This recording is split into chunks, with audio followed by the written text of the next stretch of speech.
mbrëma të dashur miq, ritakojmë historisë të bashku edhe na ka marrë malli në fakt, kemi bërë një pauzë jo të gjatë shumë, diku te 10 ditë jemi që nuk kemi takuar bashkë sepse do të bëhemi gati të futemi në sezonin e dytë. Kemi lënë pas një sezon të gjatë, të suksesshëm, tepër të bukur me artistë cilët janë ulur në studion tonë dhe kanë rrëfyer dhe kanë hapur zemrën ashtu sikundërse mban edhe programi jon emrin, gjithmonë pa filtra. Gëzojmë pa mas shumë se sezoni i dytë i tregon për suksesin tonë, për rrugëtimin tonë, për të gjithë artistët që kanë ardhur dhe kanë folur nga eksperjenca, nga përvoja dhe ndoshta kanë nxjerrë edhe pak grimca nga shpirti i tyre, nga kujtimet që ata kanë kaluar në rrugëtimin e tyre jetësor, dhe kjo na ka bërë që të jemi sërish këtu me krah hapur, t'ju presim, t'ju dëgjojmë, të na shihni, të jeni të vëmendshëm duke treguar shumë kujdes në mënyrën se si ne përzgjedhim artistët tanë, këngëtarët, qofshin dhe këta sigurisht, dhe nga kjo eksperiencë, nga kjo përvojë, nga ky rrugëtim, ne kemi fituar shumë, kështu që shpresoj shumë që edhe ju të keni marrë energjinë që ne jemi munduar ta përcjellim pafundësisht tek juve. Ne urojmë patjetër që të kemi ndërtuar të lidhjen simbiotike që jam i sigurt dhe i bindur që është aty, por ne patjetër që do të vazhdojmë të mbajmë këtu, kanë dy simbiu që po më shikonin. Dhe unë emocionova. Të gjitha janë të rralla raste që unë emocionohem. Ka shumë me Neritan Liçaj, që unë jam emocionuar realisht shumë. Ka shumë edhe me Maja Liçkaj sigurisht, por sot ne kemi një artist një kalibri të vërtet. Rak tak zemra boni, Mateo Sproku. Faleminderit shumë, çfarë energjia. Është energji lart thotë ne. Wow. E di çfarë burrë diçka se po direkt shumë. Faleminderit shumë. Dhe shpresoj për jam i sigurt që do kemi një hapësirë të bukur. Edhe po kur ti hap emisionin, po shikoj që mezi po priste që ti ta mbaroje që të merrte atë fjalë dhe në momentin që e mori fjalën nuk po dinte të mbaronte dhe po e shijonte. Vërtet është kritik që ja bëj gjithmonë, mos fol shumë se nuk është tregon profesionalizëm. Ishte okay, kjo nuk ishte brenda kornizave, por kjo nuk do të thotë që ti tani të kompleksohesh edhe të mos kesh një të ritëm. Shikon, ne kemi rregull. Po ishte shumë e bukur se ishte Okej, atëre. O zot, e bukur. Mateo, sa pa filtra je ti në jetën tënde? Pa filtra. Përgjithsisht jam pa filtra. Je pa filtra. Jam pa filtra, po e kam kuptuar që nga ndonjëherë filtrat duhen shpjeguar. Ose ka njerëz për shembull që nuk e di. Në përgjithsisht jam pa filtra, po sa më shumë që rritem ose që kuptoj që disa marrëdhënie janë edhe brenda kornizave. Po patjetër. Unë shpeshherë nuk di ta bëj këtë gjë shpesh, po mundohem nga ndonjëherë që të rezervohem. Si mendon, domethënë kush ecin më shumë, njerëzit që janë strateg me këto filtrat apo këta personat e tjerë? Unë nuk i hyj kësaj, unë di të them vetëm këtë gjë që kam një ndjesi brenda vetes që e vuaj faktin kur kam diçka për të thënë dhe nuk duhet ta them. Këtu këtë pra do të jesh vetvetja. Unë e vuaj këtë gjë. Domethënë, nga ndonjëherë mjafton edhe që ta them me zë diku pa e dëgjuar. Tani e vuan shpreh apo thjesht e vuan për brenda? Po më ndodh ndonjëherë në pjesën më të madhe unë them atë që mendoj. Po ndonjëherë ti nuk duhet ta thuash atë gjë. Për shumë arsye. Që s'ka të bëj fare me çfarë mund të ndodhi më pas, po që për shumë arsye nuk mund ta thuash. Edhe unë kam problem këtë gjë. Sa vjet numëron në karrierën tënde, rrugtimin tënd? Në karrierën time, shumë janë, sepse unë kam filluar muzikën që në startin e parë unë e kujtoj me festivalet e fëmijëve. Festivalin e fëmijëve, pra do të thonë që është herë. Fare rastisht, mami im ka qenë mami është korçare, pra unë jam lindur e rritur në Korçë. Dhe mami im atëherë kanë funksionu këto siç thuhet tani qendrat e kulturës, po shtëpitë e pionjerit, pra ideja që kishte kurse shtëpi artistike. Dhe mami im ishte mësuese e grupit të baletit vajzave në shtëpinë e pionjerit. Mua më merrte fare rastisht që mos më linte mbas dite vetëm ose në lagje ose nuk e di sepse kam qenë shumë çapkëng kështu i vogël. Dhe rastisht e kam gjetur veten në kursin e kantos, pra jo të baletit, s'kisha lidhje fare me balet, edhe s'm ka tërhequr ndonjëherë. Edhe aty filloi gjithçka, ka filluar rreth moshës 5 vjeç. Ka qenë një dashuri shumë e shikim të parë. Dhe pastaj me vitin e parë, vitin e dytë, okay, isha pjesë e koreve të fëmijëve anek. Ne pastaj fillova të këndoja.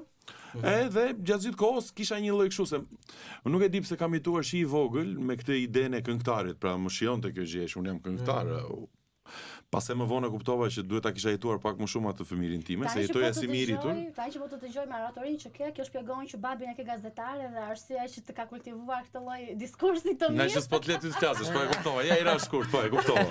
E bukur kjo. Po edhe fillova që i vogël të këndoja. Që të Kaq, po. Pyetja tjetër. Duke ditur që ti vjen nga dy qytete, si Korça dhe Shkodra, Babi që më gjithë jo se jam unë korçar, por ne jemi një qytet me që e dua Martin shumë, dhe patjetër dhe Shkodra kështu si një qytet binjak i Korçës në kulturë dhe në gjitha. Do doja të pyesja nga e ke ti të marr talentin? Nga mami, nga babi, nga më shumë? Kam përshtypjen që muzika ka ardhur si pasojë e Korçës. E Korçës. Sepse unë jam gjendur shumë qi i vogël në grup artistike, siç përmendash Fina Penjerit, apo Korça është qytet që e ka këngën gjatë gjithë kohës. Kurse në Shkodër unë shkoja në pushimet e verës, po themi kur kishim pushimet e shkollës, edhe nuk isha shumë i aktivizuar në këto aktivitetet, po daljen time për te i Korçës, çuditërisht nga ndonjëherë universi funksionon edhe me të tilla ndjesi, që daljen time të parë nga Korça unë e kisha në festivalin e Shkodrës që përfaqësoja Korçën. Wow, sa bukur. Pra, hera ime parë kur u dola nga Korça, po sepse besoj dini që festivali i Shkodrës përmbledh këngët më të mira të gjithë trevave shqiptare dhe bëhet festivali kombëtar i fëmijëve. Edhe unë atë vit konkuroja me këngën time që përfaqësoja Korçën në Shkodër. Në Shkodër. Kënga jote, mama? Ka qenë Alo, ishte tematika e një djali që kishte babain emigrant dhe që i thoshte që unë nuk kam nevojë për lodra, po unë dua të kem babin tim në shtëpi. Okej, edhe me një kuptim të plotë. Po, patjetër, po. Nuk e mbaj mend tash fiks si këngë. Realisht jam munduar një ta. Brendia, përmbajtja e këngës me Jo, nuk e kuptoj. Në atë periudhën se kuptoj fare çka këndoja, se kam qenë fëmijë i vogël, pa themi 6 vjeç, 7 vjeç nuk e kisha këtë. Isham po flasim për festivalet e fëmijëve. Jo, pak më herët, po në rastin konkret kur shkova, duhet të kem filluar 5 vjeç, po këngën në Shkodër do ta kem kënduar diku te 8 ose 9 vjeç. Matos, janë disa persona të cilët shënjojnë vërtet në rrugtimin tonë, rrugtimin e çdo personi mediatik apo ju artistëve. Nëse do të veçoje personin që të ka dhënë një dorë dhe është ai personi që ka qenë suport, jo vetëm suport profesional, emocional, pranë në një kuptim. Nuk kam një, kam disa. Ke disa? I kam etapa. Unë di një, Bujarin. Bujari është, po themi, jo s'po them në etapat e fundit, po unë përgjithsisht jam njëri që ndaloj edhe e kthej kokën mbrapa gjithmonë. Nuk jam kështu. Për të parë sa lart kemi arritur. Unë jam natyrë që më pëlqen jo vetëm ta di unë, po ta dinë edhe njerëzit e tjerë, edhe më pëlqen që minjojën time ta tregoj, pra mos them që jam minjos edhe kaq, jo. Është vërtet. Personi i parë që mua më ka evidentuar te kjo shtëpia e Penjerit ka qenë mësuesja ime Tereza Kreshova, që ishte mësuesja ime e muzikës. Endri dhe Stefi, këngëtarët e njohur, janë personat që mua më kanë pagzuar në atë konfirmimin e muzikës live, sepse kur ka qenë, nuk e dija e mban mend në Korçë, lokali i famshëm Skena Park i vëllezërve korçar, që vinte gjithë Shqipëria atëherë. Absolutisht. Teksa janë rikthyer nga Greqia dhe kanë hapur atë perlën. Unë atë periudhë kanë blerë gjithë Shqipërinë aty. Bravo, ishte një Korça u kthye si pikë turistike vetëm për shkak të Endrit dhe Stefit. Po flas në disa vite kur nuk kishte këtë zhvillim që ka sot Korça. Bravo. Dhe unë atëherë këndoja në lokalin e tyre, pra mora besimin e tyre, po nuk ishte pak sepse unë isha 11 vjeç atë, 11-12 vjeç, këndoja natën, po. Kur e mendoj tani them si ka mundësi 11 vjeç, 12 vjeç mund të shkoja në punë. Po sa mirë që ndodhi kështu dhe ata ishin personat që mua edhe i kam si kumbar të mi të muzikës të afirmuar, të muzikës leta me këte. Pastaj ishin ethet.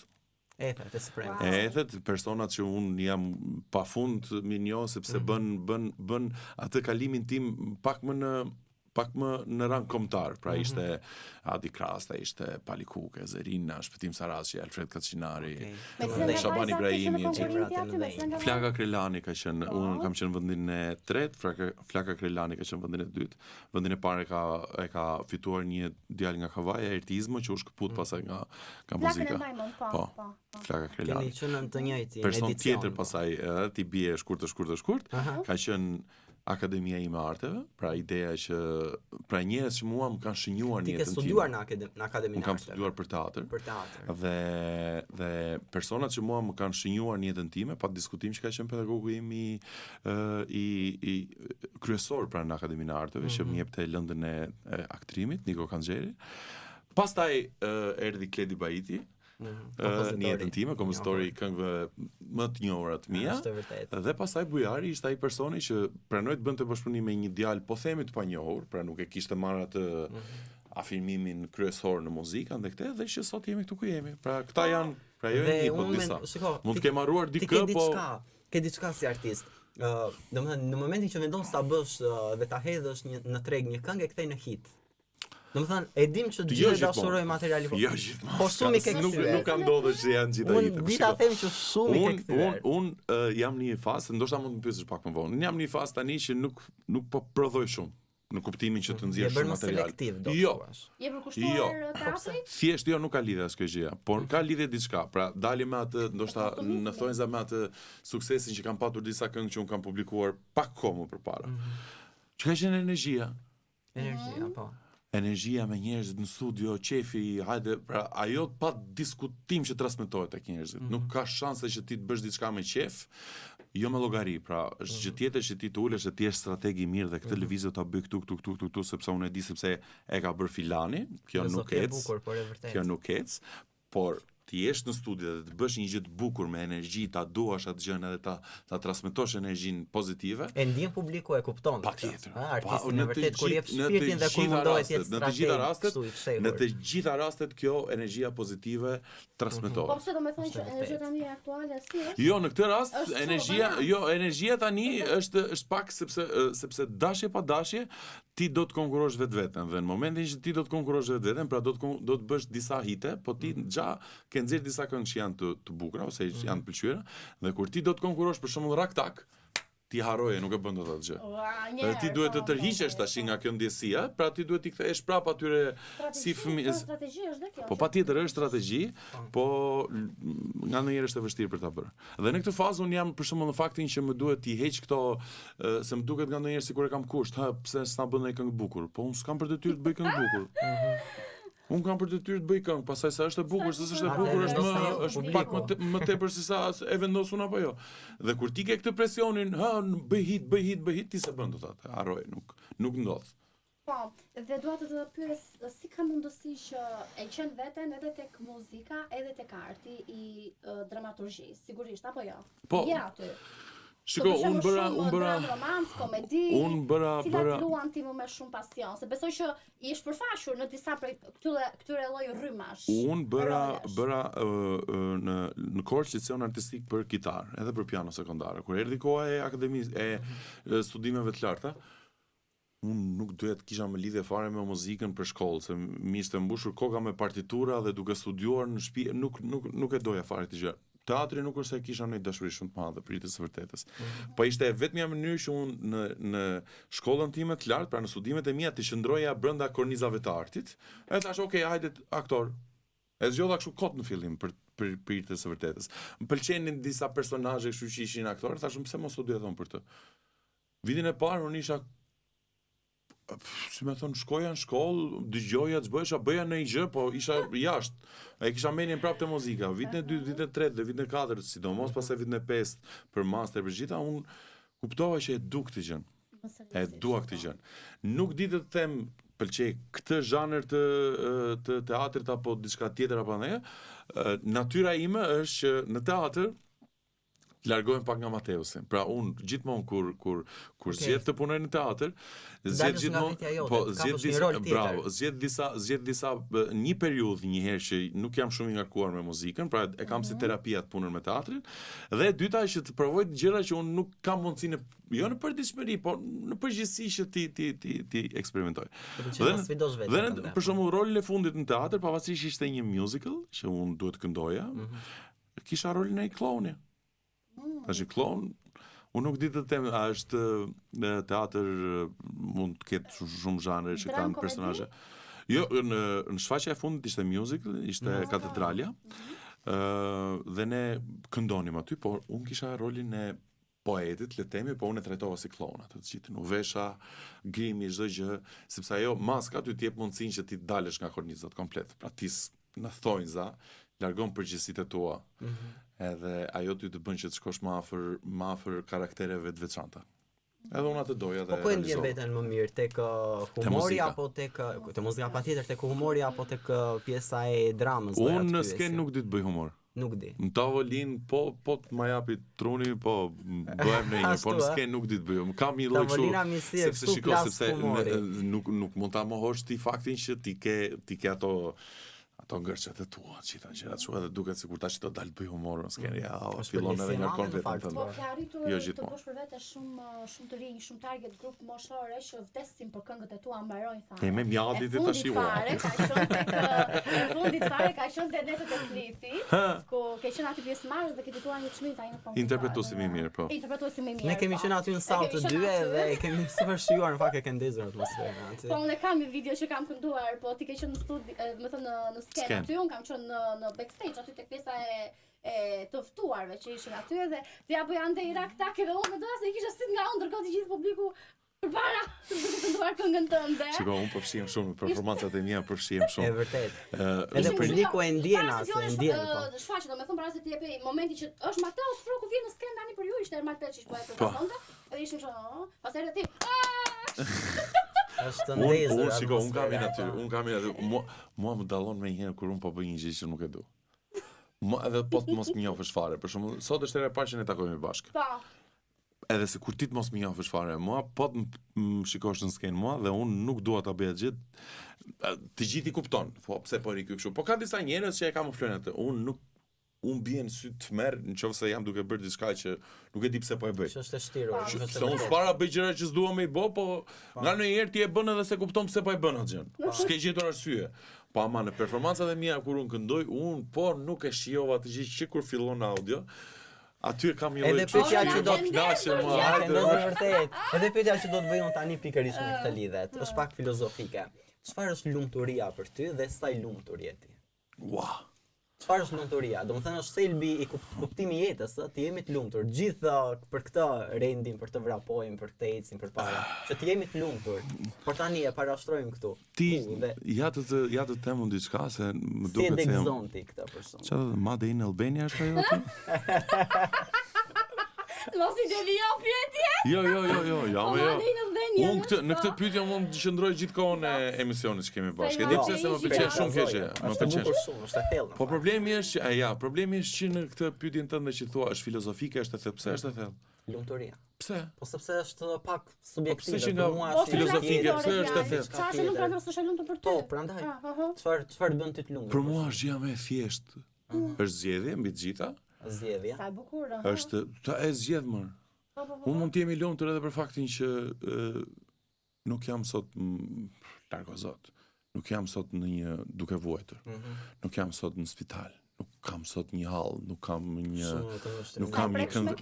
këndvështrim, nuk kam një vështirësi nga e cila unë gjendem i pafuqishëm. Në kuptimin që dikush ka nevojë, po unë nuk e bëj dot, është për te mundësive të mia. Fakti që unë nuk i kam këto, ty duket sikur, ama se këto tash i. Unë them edhe faleminderit. Faleminderit edhe që zgjohem, faleminderit. Ajo ka ndodhur ndonjëherë që të ulesh për të ngrënë, edhe të mendosh që sa mirë që unë kam për të ngrënë, se duket këto duken si filozofi ose duken kështu si mishën. Po ne po them shumë e thjesht lumturia. Lumturia është edhe të ku diun, të kesh një ndjesi pozitive. Për shembull, jemi ne tash të tre duke bërë mohabet, kamerat po na xhirojnë, po nga ndonjëherë ti harron që janë ato, dhe thua sa mirë po ndihem. E vërtet. Kjo është një moment. Tani, a ti ke mundësi ti jesh gjithkohë i lumtur? Unë nuk besoj që ti ke mundësi ti jesh gjithkohë. Por që ti ke mundësi të zgjedhësh, që të shohësh pozitivitetet dhe gjërat që janë zakonshme. Për shembull, është lumturi në momentin që ti vendos të heqësh dorë nga pritshmëritë. Pra, ti nuk dashuron atë që nuk e ke, ti dashuron atë që e ke. Pra nuk ke pritshmëri, do dashuroj unë atë gjën që s'e kam, sepse në momentin që ti thua, janë të prirur të duan atë që s'e kanë ndonjëherë në jetë. Që në momentin që thua ti vendos, pra unë mendoj që është hap drejt të qenurit i lirë, edhe kur je i lirë duhet të jesh edhe i lumtur. Shumë e bukur. Po. Pra në momentin kush ka mundësinë të vendosi. Unë vendos për Për jetën Tashi time, unë që dua të bëj. unë nuk vendos për inaltin tënd. Unë nuk vendos se du të të bëj këshilli këty. Apo nuk unë nëse vendos sepse e kam të nevojshme, dua të bëj diçka për jetën time dhe po vendos.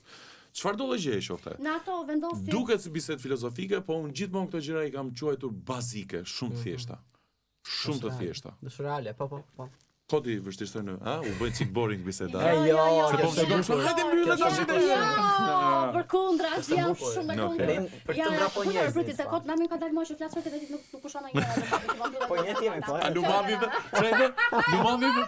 I the lumam? Ua! A lumam dhe të. Ua lumam. Je i papa, Lumave, ke energji të madhe të bukur shumë, dinamike, edhe një modesti që jo të gjithë artistët e kanë të veshur në petkun e tyre, kështu. E mëse këto janë këto që mam parë zotin këto se artistët se kështu se nuk du të tregoj më akoma më modesta po. Të themi gjë unë ty? Po, ma thua shumë gjëra, po. Pa filtra. Pse nuk e merr një artist? Pra, po të ftoj ty ta, hajde mendo pak si shpendoj nga ndonjëherë, që edhe unë nga që dua, jo ta bëj një gjë të zakonshme, po në fakt është se nga ndonjëherë japim neve trumpetime kështu të mëdha, një artist si çdo lloj profesioni tjetër. Madje ka ca profesione shumë të rëndësishme se ai këngëtarit apo ai aktorit apo ku diun, ka ca profesione që janë jetike për jetën e njerëzit. Edhe nuk kanë fare këtë madhështinë apo këtë gjë. Në fund ditës unë shpreh disa emocionet e mia nëpërmjet teatrit ose nëpërmjet muzikës.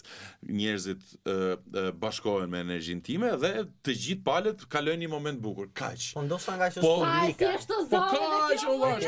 Jo, po Shiko. unë jam artist tash edhe ti duhet më shohësh mua me aureol, edhe ishte ama pas zotin se shumë artistë sot janë më të thjeshtë dhe më të prekshëm se Po ja, po, ky rrugëtimi ndoshta sezoni 2 do më duhet të takoj edhe këta që po thua ti se nuk e di kush janë. Po mirë më mirë tash se Jo, kjo pa, është çështje. i kemi pasur, patjetër. Ti përmendë disa emra, ti Po, përmendë disa patjetër për që shembull. ka emra, Kur përmendet se emrin e Neritan Liçaj, unë realisht po mendoja që duhet ta klikoj sepse jam kurioz për ta parë, sepse është një person që unë e ndjek në të gjitha daljet e tij televizive, sepse më jep energji të mirë, më pëlqen.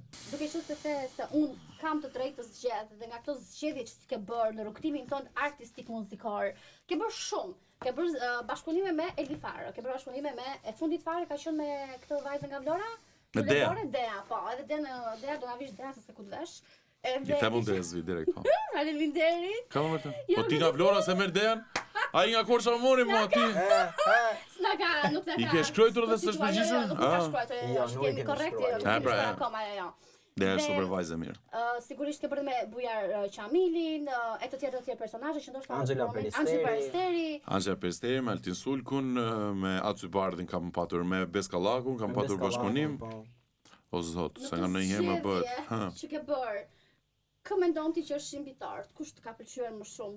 Ku jenë tjerë më mirë? Ta një lloj diferencimi e ke? Ku jam ndjerur më mirë? Okej, po, dhe kush ka qenë hit nga gjitha këto që ke?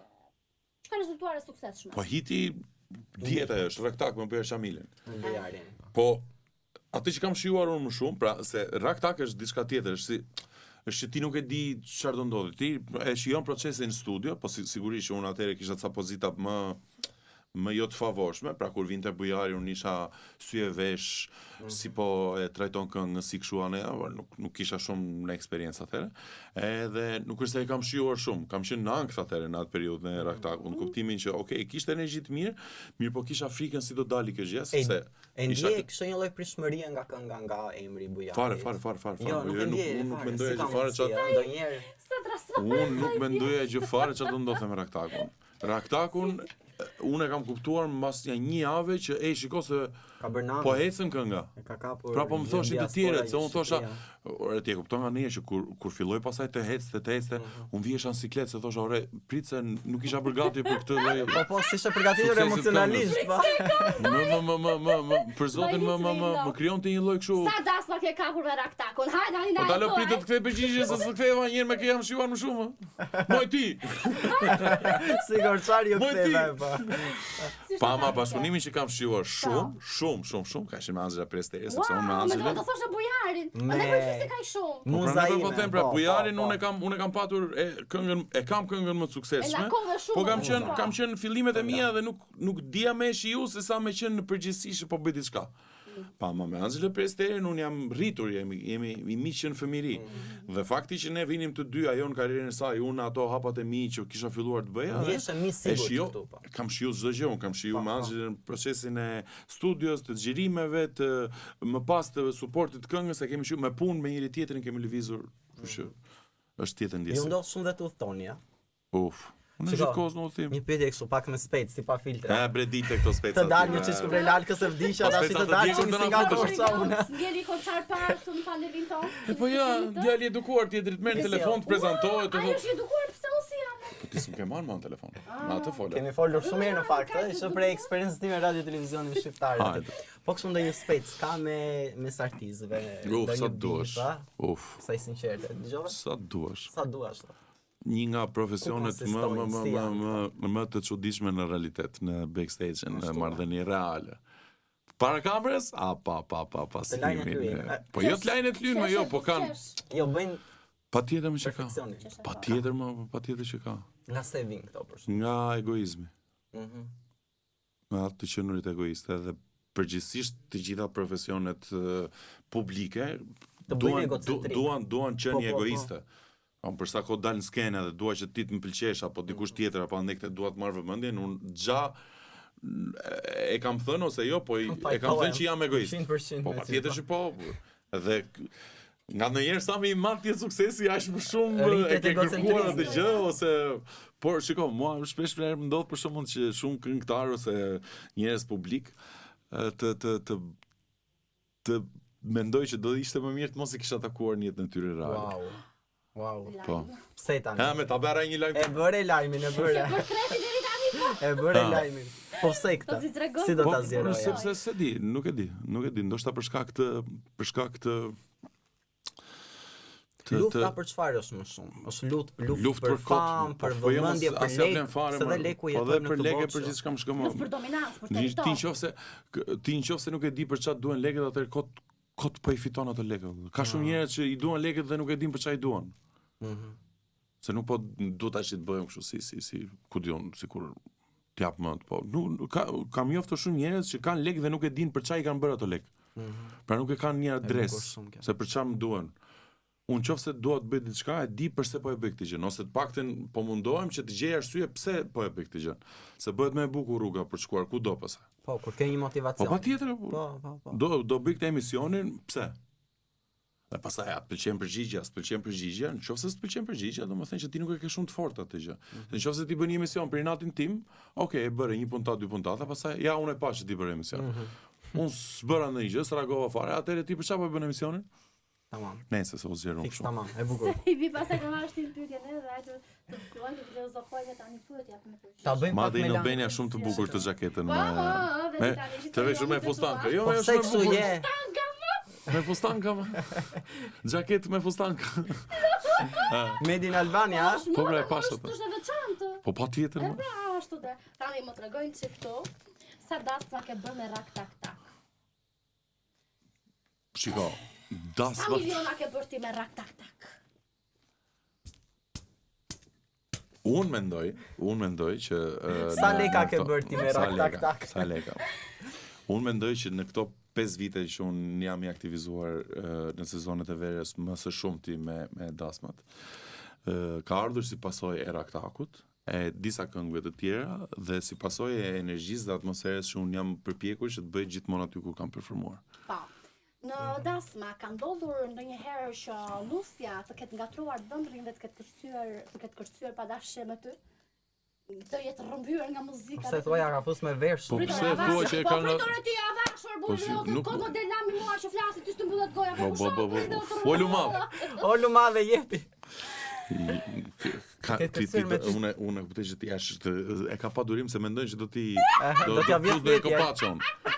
Kjo gjë E ke gabimin që në pyetje. Nuk mund të thuash që Nusja e ka harru burrin. Po, qonë burrin. Dhe ka ardhur të kërcej me mua. Po ti pra the kështu. Po, për çfarë të them? E ka harruar në mënyrë figurative, se ajo është sigurisht me burrin e vet është martuar. Po. Ti jetë rrëmbyer nga momenti në moment, edhe të ketë kështyer. Ka momente që të bukura, ka momente të bukura që njerëzit përfshihen atë që jo vetëm unë, se shiko, të knot qatë dushti, bëj atmosferë qatë dusht, më hidhu përpjet kur i thon fjalës, po nuk do të qifti dhe këtë, unë e kam kështu slogan nga njerë, po nuk do të qifti të shpërndaj energji të mirë, qifti është ai që e bën dasmën. E vërtet. Pra energjia e qiftit, mënyra se si ata e duan njëri tjetrin, duan të martohen, duan të festojnë, duan të kënaqin ata që kanë ftuar. Kjo është baza. Pastaj, se mund të këndoj shumë bukur, po kënë një që është kështu. Po ku i dihet? Nuk shtyhet. Ka çifte që janë martuar nga dashuria, po ka nga interesi, kështu që e përcjell. Mirë tani, unë po flas për atë momentin e dasmës, kështu që nuk ka asgjë gjë të keqe që qof vajza, qof vëndrit të përfshihen në muzikë anë ne, po nuk besoj që ka arresa. Harova parte. Ka marrë frymën nga pagesë, nga shuma e madhe e parash që të kanë dhuruar, kush ka qenë një shumë ose shumë s'ta them unë, po një herë po. Ja, për shkakun do të bëj një pyetje unë ty.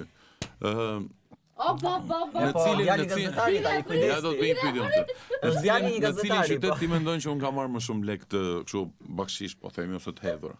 Kush është qyteti? Në një antika veriu? Po thuaj e një për shkakun. Ta them unë, Gjirokastra. Di shumë afër plak. Po. Dash veriu. Veriu dhe. Okay, s'nçova. Në një tropoj. Okej. Qyteti që unë kam marrë më shumë lek është që unë kam bërë shumë pak dasma në këtë qytetin, dhe ti do të çuditesh, mund të kem bërë gjithsej 3.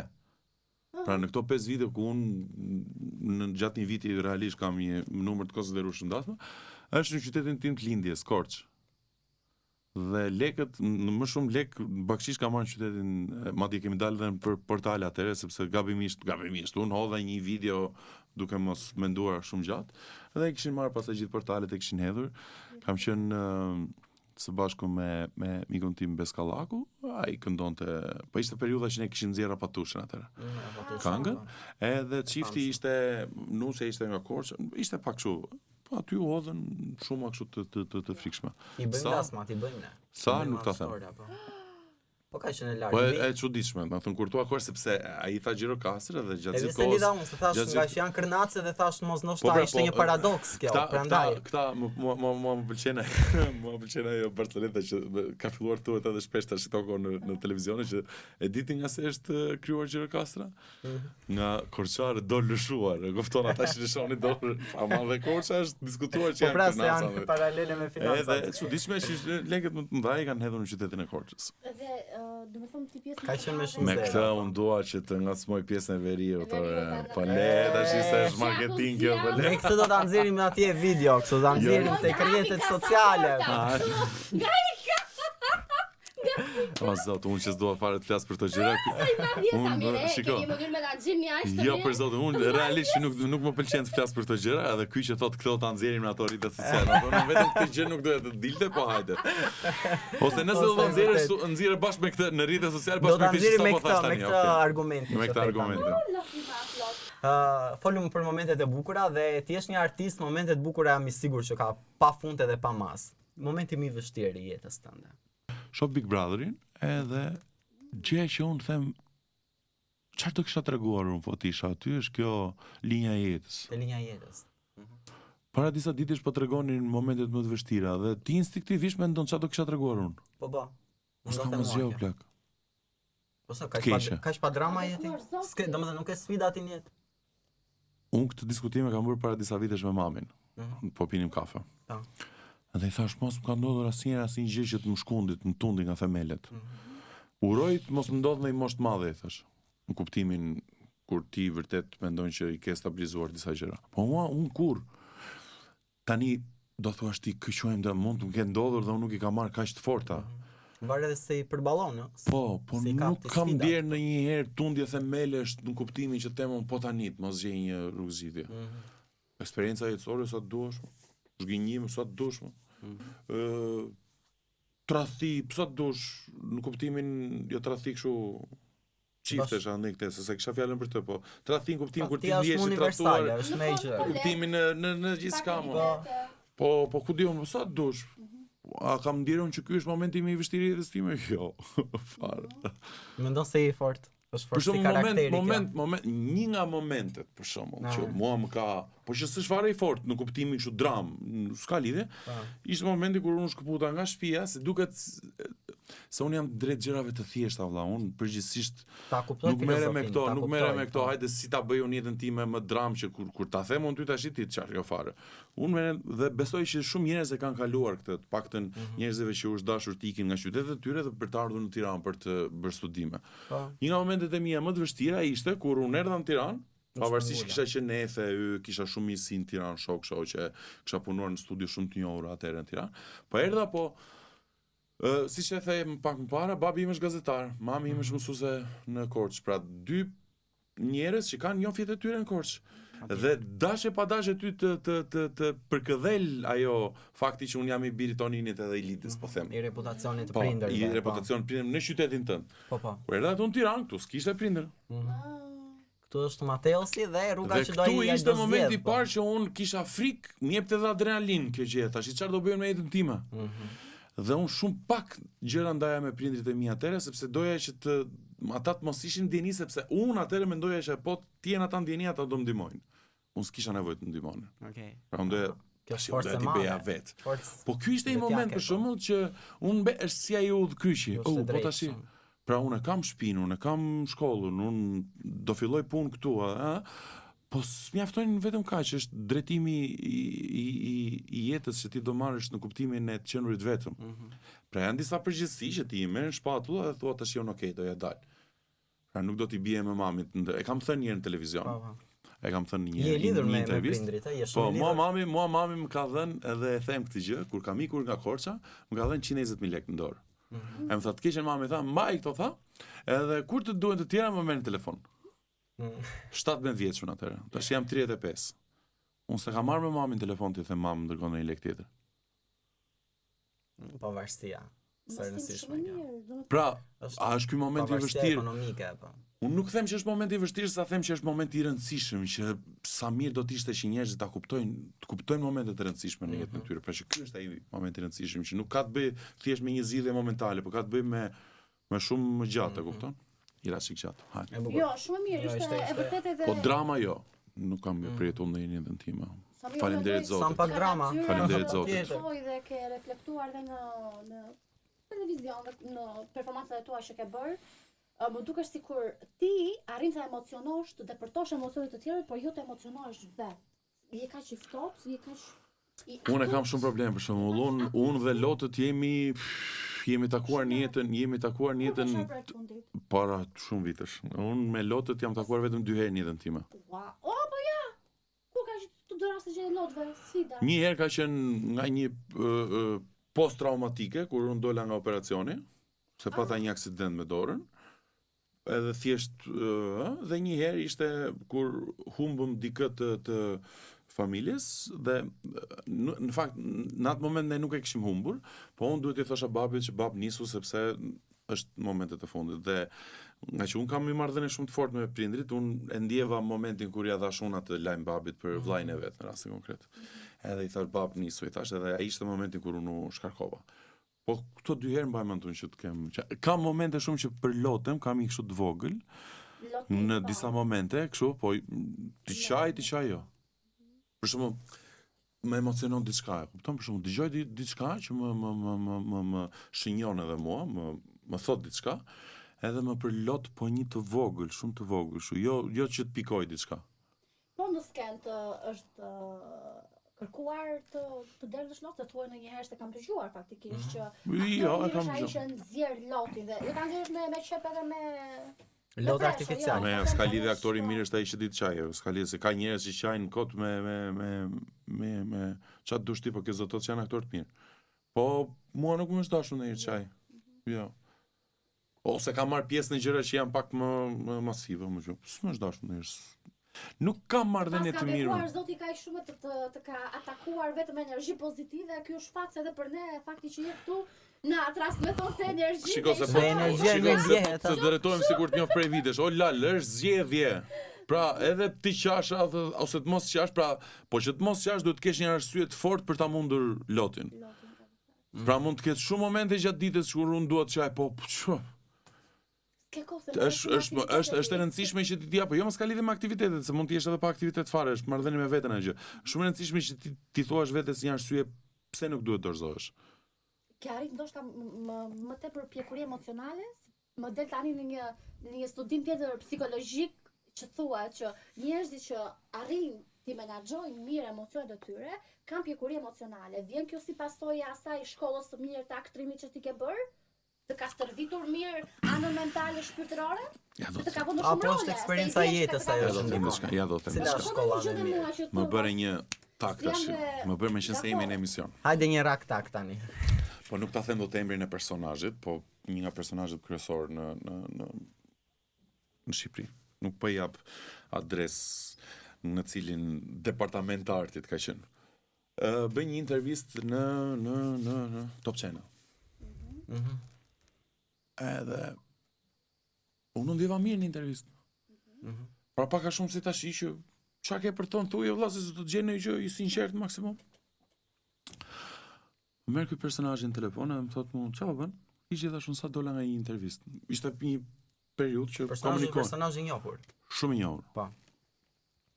Po s'dua ta them emrin se nuk dua ta abuzoj me këtë marrëdhënie që un kam patur me atë personin në kuptimin e të folurit hapur, e kuptoj. Nuk do ta ndash. Edhe më thotë, di se të pash, më thamu, po o plak më thamu, qa ishte ajo gjëja që bërë, tha, pash zotin, tha se më ngrite nerva duke të patha. Dhe shumë, pse? Tha shumë i sinqert, la s'le gjo pa tregu, më thamu. Pse i thashun?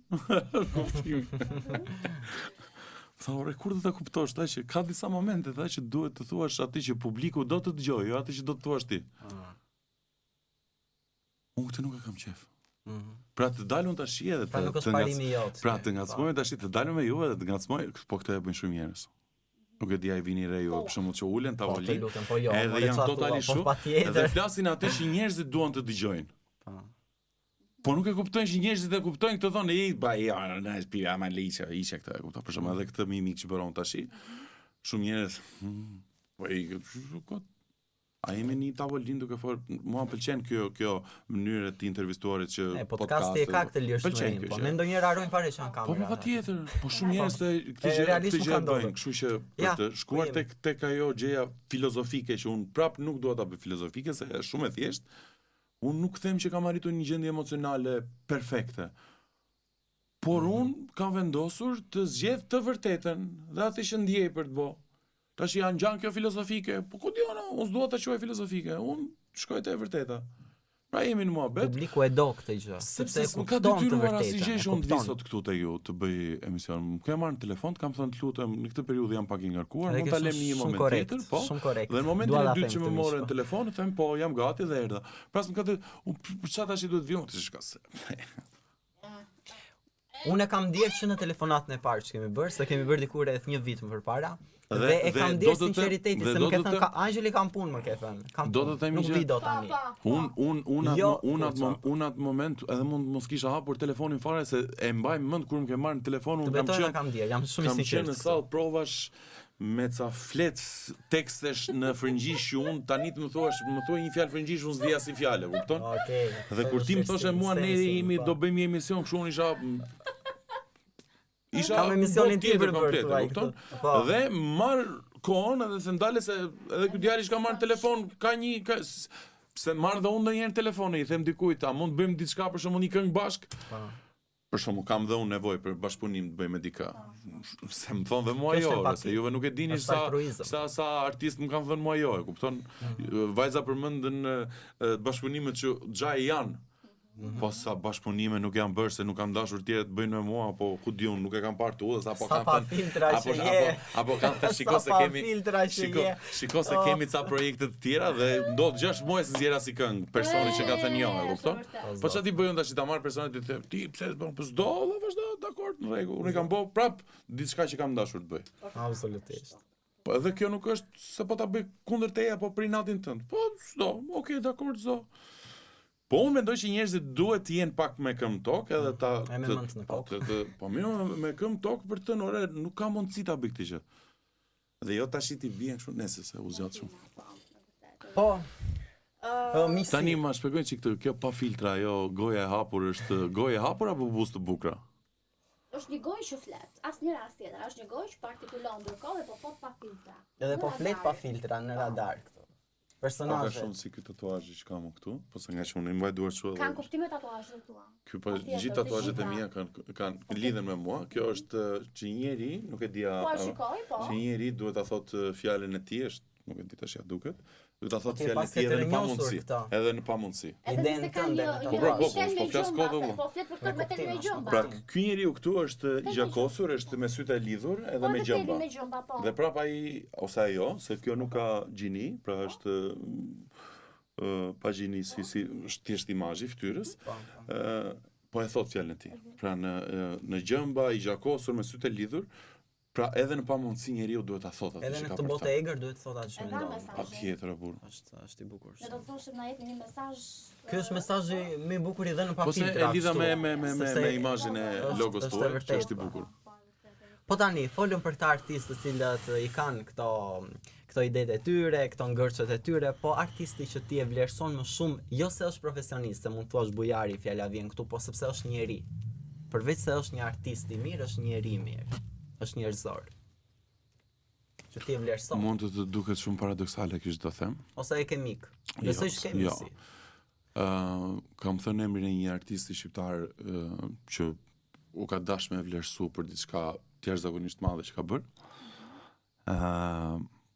E kam thënë para në një emision para disa kohësh, e kam thënë është momenti për t'i thënë atij personazhi bravo i qoftë për këtë që po bën. Okej.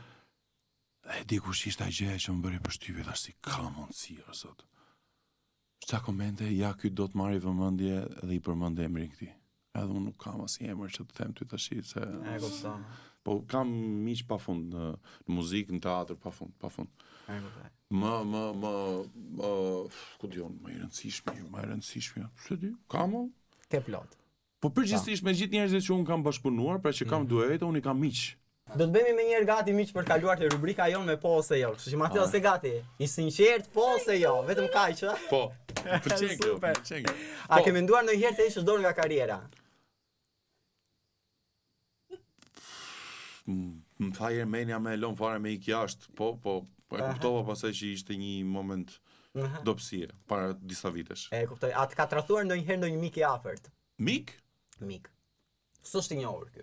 Ky është mik. Ke ndjerë një zgënjim? A se kam ndjerë fare, më ka tradhuar, pas më ka tradhuar me thot drejtë. E kuptova, lere filozofin tënde. Po fare më që. A ke bërë ndonjëherë diçka për famë që sot do ta kishe turp ta pranoje, por e ke bërë? Po, kemi bë. Kemi bë i budallik. Sa ka qenë? Budallik, s'është budallika e po. Kur knova kongën me Anxhelin atëherë që bëm duetin të dy bashk. Njerëzit na bën çift, edhe ne thjesht e zgjatemi çika atë historinë, jemi apo si jemi të çift që të ecë konga. Po në fakt kemi qenë në një çift, e kupton? Edhe kam thënë këtë që në televizion, po e kam bë këtu. Tash a është për famë kjo nuk e di, po thjesht hym ca në gojë të portaleve ca kohë, mua s'm pëlqen fare ajo gjë dhe mezi prita të dilja nga ajo gjë. Ta do profesionit ca gjëra, po a je penduar ndonjëherë për një lidhje në jetën tënde? Jo. A ke refuzuar një ofertë që sot do doja ta kishte pranuar? Po. Po. Çika ofertë. Jo se jam penduar, po duhet isha sot për mënyrën se si i mendoj gjërat. Më përpara më kanë bërë ofertë në televizion që ishte shumë e rëndësishme, që unë kërkova lek, budallik i madh. Në fakt në të gjitha format unë duhet të kisha marrë eksperiencën, po ishte herët atëre. Pra nuk duhet unë kërkova lek, ku diun se ç'më tha Meni atëre. Po ke eksperiencë në televizion për shkak. Po atëre ishte herët atëre, pra nuk ishte kjo eksperiencë që unë kam sot, e kupton? Dhe unë atëre nuk duhet të investoja sa lek do marr, unë duhet të investoja në kohën në televizion për të kuptuar shumë më shumë. A e kontrollon shpesh telefonin e partneres? Po, fare. Unë s'ja di as kodin. Wow. Jo, a? Si do ta shpjegosh ti djemve të tjerë që nuk e bëjnë këtë gjë? Po. Po s'pate besim. Arriti puna me kontrollu telefona. E the, mos fol më. Po arriti puna me Do të pyesja je tip xheloz ka lidhje këtu. Apo xhelozia mbar dashurinë nga brenda? Nuk shiko xheloz. Tash E çim xheloz është kuptimi i jetës, është esencë. Jo më xheloz, ku diu më xheloz. Jo, nuk ndikoj. Marrëdhëniet, gjithmonë marrëdhëniet në fillim. Se unë mendoj që keq kuptohet një çik paktën në rastin siç që mendojnë gjërat, se ka njerëz që s'len me dal për shtëpi. Po ideja është Po ideja është që në fillim lidhjet janë çik kështu konfliktuale, duken sikur janë xheloz njerëzit që janë me njëri tjetrin, po unë mendoj që sër xhelozisë sa është krijimi i territoreve, pra që ti të njohësh mua, unë do të pozicionohen personazhet si teatr, ku diun. Po jam xheloz, kështu që të them kështu, për shembull, fjalin kështu se them unë, i them mirëpafsh. Okej. A ke çfarë ndonjëherë nga një zhgënjim profesional? Jo, nuk ka ndodhur kjo. A do të bëje kompromis për para? Një bashkëpunim që ti s'do e doje, një këngë. Po mu ma kanë akuzu që e kam bërë këtë gjën, sepse për shembull kam bërë sa bashkëpunime me ca kështu se kam bërë në një rrymë muzikore, më kanë thënë që e bën për kështu, por realisht nuk e kam bërë, se unë jam natyrë që më pëlqen adrenalina edhe kaq, më pëlqen me eksperimentu. Për shembull, mu më kanë për shembull paragjykuar njerëzit kur bëra një bashkëpunim me Aty Bardhin. Po njerëzit nuk e di, më fal kolegët, sa thash njerëzit, kolegët. Po jesh artist më atë. Po, nga që është rryma Tallavan, është lidhje këti me Tallavan, më thanë mu kështu. Po ata nuk e kanë kuptu sa e më knaqur edhe sa e veçantë është Aty Bardhi. Ata ndoshta se kuptojnë që publiku do më shumë atë. Po mirë, dakord, okay, edhe kështu mund të jetë, po nga këto, po jam komentuar që e kanë bërë këtë kompromisin, po unë s'e kam bërë, jo. Me vërtet. Okej. A je ndier ndonjëherë i përdorur pyetja e fundit kjo? Po. So habitash gjithë dhe ndodh. Po ja ta them unë kur është ai momenti që ti përdorësh për shembull. Që ka disa se nuk të dhash që a jam përdorur. Pra ti do që të më përdorësh mua, edhe unë e kuptoj atë gjë. Po pyetja është a je ndier ndonjëherë? Pra ti ta ke kuptuar dhe ti ke vendosur një limit. I ke vendosur limit. Po jo. Stop deri këtu e kuptova që ti. Pra nuk kam vendosur ndonjëherë të përdorem. Po a kam ndjer ndonjëherë tendencën e të tjerëve për të përdorur mua? Sa do duash, Pastaj se çfarë vendos unë është puna ime ajo po. Tjerët po mos më thon në shumicën e rasteve. Po këtu njerëzit ku do të përdorin. Po patjetër. Fama jote nga suksesi. Po më s'lidhe ka fama, po them edhe në marrëdhënie kështu me jo patjetër në kuptimin e profesionit apo të asaj që ne bëj. Edhe në marrëdhënie shoqërore më. Ku diun? Për të përdoraj për shkakun se jam miku i Mateos Frokut, edhe kështu të lutem edhe bëj më hap çik më rezervo këtë gjë ose shikoj se do vi pak më herë. Edhe nga këto. Më thënë nuk është se janë pika jote dobët, themra jote Akilit, një person në jetën tënde. Ti do foto Mateos si këtë. Bukur more. Ua! Ku ke parë që të thuhet? Për personi që ti e do shumë, që e do. E ke pikë. Edhe mami, babi. Dhe ata njerëzit që duan për shkakun të gjejnë pikat e forta, kjo duhet të jetë hermetikisht e mbyllur që të mos e kuptosh asgjë. Big Brother me këtë që po thua, do futesh në Big Brother. Të vinë dhe një bum dritojnë atje. Mental se strategji kjo, hajnë më gjej pikën ti mua pa. Instinktivisht më vjen të kthej një përgjigje, po nga që e di që ti këtë përgjigje do ta marrësh ta vendosësh ato videot aty në fund. Po tani ne. Do të them që me e kam menduar, po patjetër se të gjithë mendojmë kështu rast, po sikur ti shon aty çfarë. Është katapult Big Brother. Kjo është arsyeja pse unë nuk dua të shkoj në Big Brother. Pra unë nuk dua që ti jap. Ti je radikal, po thua që unë nuk futem në Big Brother dhe s'kam për të kur apo je si këta artistë që kanë thënë jo dhe janë futur. Unë po jo, unë nuk them se ku i diet. Nuk je radikal pra. Jo, më jo, po deri në këtë moment unë nuk kam qef që ti të më njohësh ose ti të më duash mua si këngëtar, unë duhet të futem Big Brother që dal ty 24 orë non stop, ti pastaj të më pranosh mua si këngëtar. Jo, unë kam qef që bëj atë gjë që mendoj që e bëj më së miri dhe nuk kam pse të përdor mekanizma të tjerë për të qenë prezent, ku diun media apo në portale. Mendon se në Big Brother futen artistët të cilët kanë nevojë për sukses se nuk e kanë atë prezent? nuk Dhe artistët e tjerë mendoja nuk si futen? gjë çfarë mendojnë tjerët. Fare, seriozisht. As jam unë në herë me thon pse ka hyrë ky këtu. Ka patur disa raste kur disa njerëz që kanë hyrë në Big Brother më kanë pyetur. Ç'a më bë? A më hy, a mos e i kam pas shok ose shoqë? Kanë kërkuar një Edhe, këshill. po patjetër. Besi ta ndihesh. Si e mendon ti? Po jam po i kam thonë bëj një analizë me veten tënde ku janë pikat e tua të forta dhe ku janë dobta. Unë mendoj që ti në debate je pak më emocional, je pak më kështu, je pak më kështu. I kam thënë ti dikujt tjetër që ti në debat ose në momente të forta provokimesh ose je i forte për ballon. Po a mund të rish larg kësaj gjëje për një periudhë gjatë, a mund të rish larg shumë Të ka ardhur një ftesë? Jo, tamam, kështu në forma të ndryshme. Po parëndësishme. Po kështu drejt për drejt mbir telefoni edhe thonë ne mendojmë, marrim nga stafi edhe duam që këtë vit bësh pjesë e kastit jo. Kjo nuk ka ndodhur. Jo. Ke qenë jo 99, po 100% pa filtra. E kam super shjuar. E vërtet. Po, faleminderit shumë. E thash unë aktore vetëm në skenë, po edhe kështu tani në... Jo, kjo nuk është gjë e mirë këtë aktor. Unë isha Mateusi me ju. Mateusi ishte, Po, ke një Mateusi. aftësi për të menaxhuar emocionet, pyetjet, këtë... Isha në formë sot, e ndjeva që isha Shumë dhënë. me E që në palestër mëngjes, merresh me aktivitet për momentin fizik. jo, e kam lënë edhe turp në vi që e kam lënë, se po duhet të gjejnë çik arsyet janë nisë edhe herë, se isha shumë mirë, por kam marrë shumë kile të fare. Kjo është një gjë që unë s'ja du vetes fare, po është një periudhë që nuk po e gjej dot atë se funksionoj me po nuk e gjete pse po e bën mos e bëj. Na i thej këtë në krye të herës. Kështu Okej, që shumë faleminderit, ishte kënaqësi shumë e Kënaqësia madhe, u jona, kënaqa, edhe ishte shumë pozitive gjithë atmosfera. vlerësojmë shumë. Kjo është fjalia që duam gjë nga çdo i ftuar. Tani nuk mund ta mbyllim. Publiku është jo kurioz, po i ka tash të dëgjoj pak muzikë. Ta marrim tamam energjinë me këngë. Rak tak zemra boni ty të pash. Rak tak tak. Për kënaqësinë e gjithëve miq. Faleminderit shumë Përpara jush. Po kënduam po çfarë? Mirupafshim. Do të jemi gati në këto momente ta ndezim podcastin e pa filtra me një zë dinamik dhe me një zë që di të sjellte Q Mateos Proku. Kur unë ty të pash, rak tak tak tak zemra mboni, shpirtin ty të dhash. Gati? Mirupafshim. E kemi aty te kamerat aty. Iku.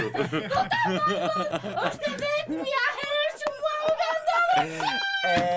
Po faleminderit. Shumë faleminderit të kënaqësi edhe unë nuk kënaqa. Unë super shijova. Edhe unë. Faleminderit. E po mbyllet tash jo, se kemi një orë, E mbyllim mish, takojmë kontratën tjetër, mos harroni të na ndiqni radar.al gjithashtu në pa filtra në YouTube-in tonë dhe gjithashtu në rrjetet tona sociale Angeli Kolli, Xhulora Lamaj, Mateos Proku dhe natën e mirë. Natën. Bye bye.